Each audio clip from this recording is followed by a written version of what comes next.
दिलाने में अपने प्राणों की भी परवाह नहीं की और जान निछावर कर इस देश को आजादी दिलाने का काम किया। अंग्रेज जाने के बाद हमारा स्वतंत्र भारत, हमारा अपना कानून, हमारा अपना प्रधानमंत्री, हमारे सभी अधिकार गए। आज जब हम 15 अगस्त और स्वतंत्रता दिवस मना रहे हैं, वहीं ये भी हम याद रखें कि हमारे सामने जो दुनिया की चुनौतियां हैं उनको भी स्वीकार करना होगा।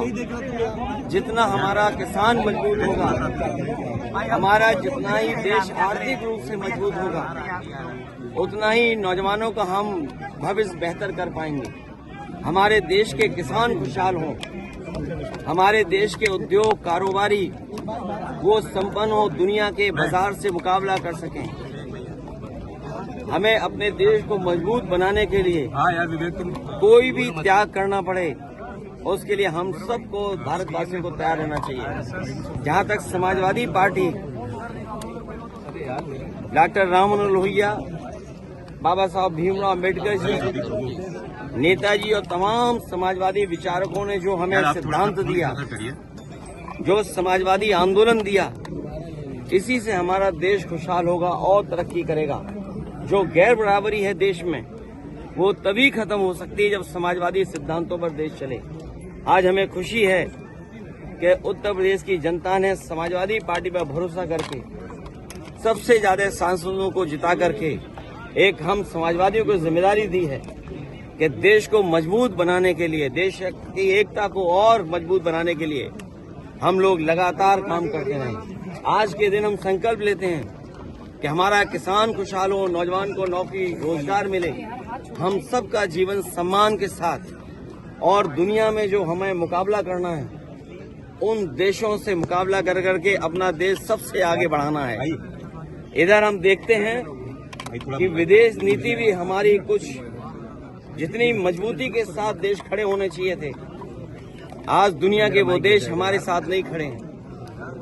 समय समय पे दुनिया के देश हमारे देश को धमकी देते हैं, कभी बाजार के नाम पर, कभी जमीन के नाम पर। उन चुनौतियों को भी हमें स्वीकार करना होगा। ये देश हमारा खुशहाल हो, वहीं दुनिया में जो दूसरे देश हैं उनसे संबंध कैसे हों। अमेरिका जैसा ताकतवर देश, उससे हमारे संबंध कैसे हों, पड़ोसी देश उनसे संबंध कैसे हों। दुनिया में वही देश आगे बढ़ते हैं जिसके दोस्त ज्यादा हों, मित्र देश ज्यादा हों। हम वॉर में हमेशा नहीं जा सकते हैं, लेकिन अपने देश को मजबूत बनाने के लिए हमें अर्थव्यवस्था को और बढ़ावा देना पड़ेगा, किसान को और सुविधाएं देनी पड़ेंगी, तभी हमारा 140 करोड़ से बड़ा देश, जिसमें सबसे ज्यादा हमें नौकरी और रोजगार की जरूरत है, आज हमारा नौजवान नौकरी और रोजगार चाहता है। हमें उम्मीद है कि आने वाले समय में हम समाजवादी लोग मिलकर के एक ऐसी व्यवस्था लागू करें, समाजवादी सिद्धांतों को ऐसा लागू करें कि सबके हाथ में काम हो, नौकरी मिले, रोजगार मिले।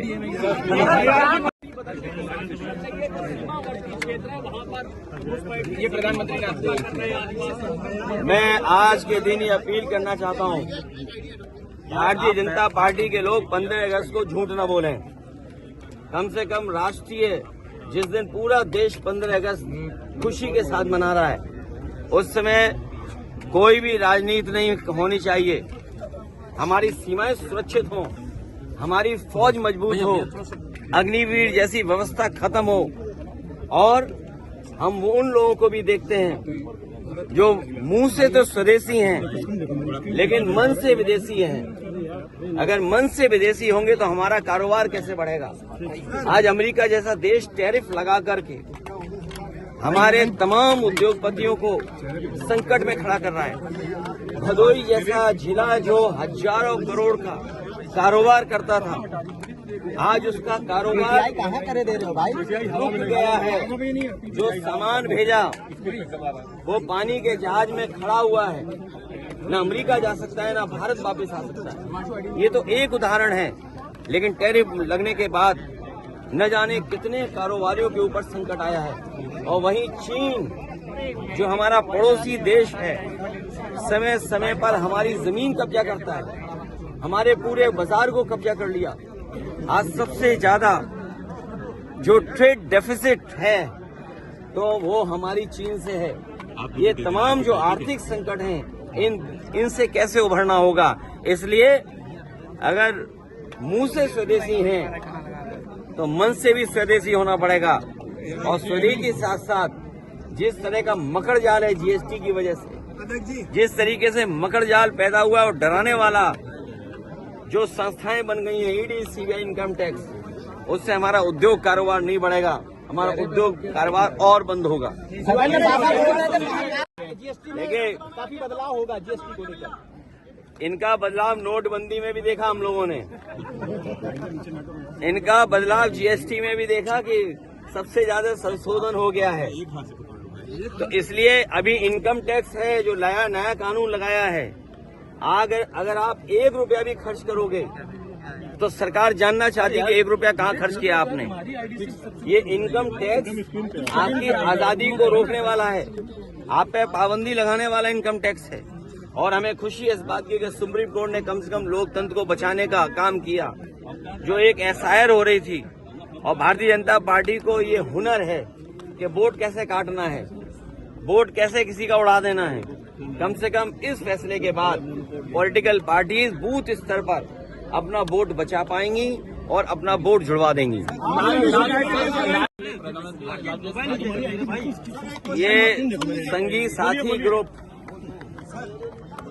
ये जो ग्रुप है ये संगी साथी और भारतीय जनता पार्टी, मैंने कई बार कहा आपसे और फिर एक बार याद दिलाता हूं कि भारतीय जनता पार्टी का जब गठन हुआ था तो भारतीय जनता पार्टी के पहले जो राष्ट्रीय अध्यक्ष बने थे और भारतीय जनता पार्टी के पहले अधिवेशन में ये तय हुआ था कि उनकी पॉलिटिकल पार्टी की विचारधारा सोशलिस्ट होगी, सेकुलर होगी।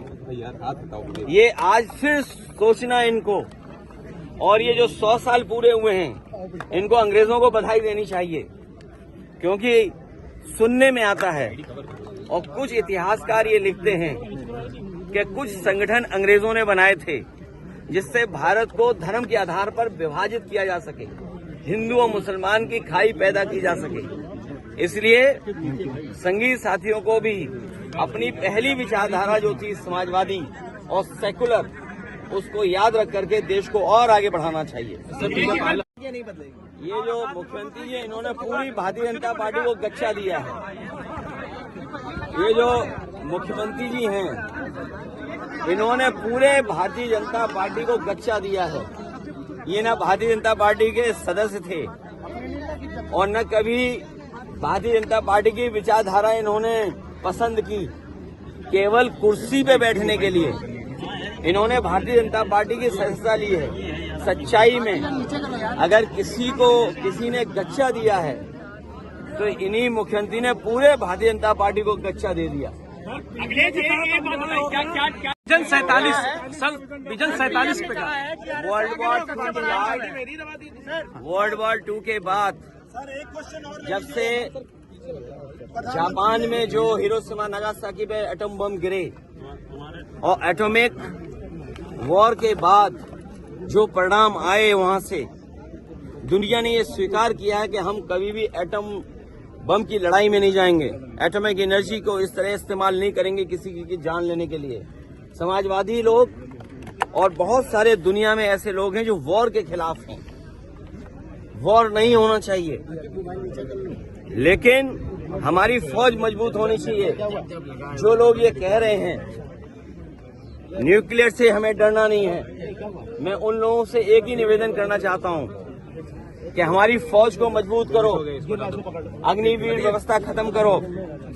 जो नए तरह का वॉर है टेक्नोलॉजी के साथ, स्पेस टेक्नोलॉजी के साथ, या दुनिया में जो हम लोग देख रहे हैं टेक्नोलॉजी का बदलाव जिससे वॉर हो रहा है, हमारी फौज को भी मजबूत करिए उस तरह से। ये दीदी ड्रोन से नहीं हम वॉर जीतेंगे। दीदी ड्रोन बनाने से हम नहीं वॉर जीतेंगे। हम अग्निवीर व्यवस्था खत्म कर देंगे और अपनी फौज को टेक्नोलॉजी के साथ साथ और उनके सम्मान को और अग्निवीर व्यवस्था जब खत्म करेंगे तब जाकर के हम उनसे मुकाबला कर पाएंगे पड़ोसी देशों से।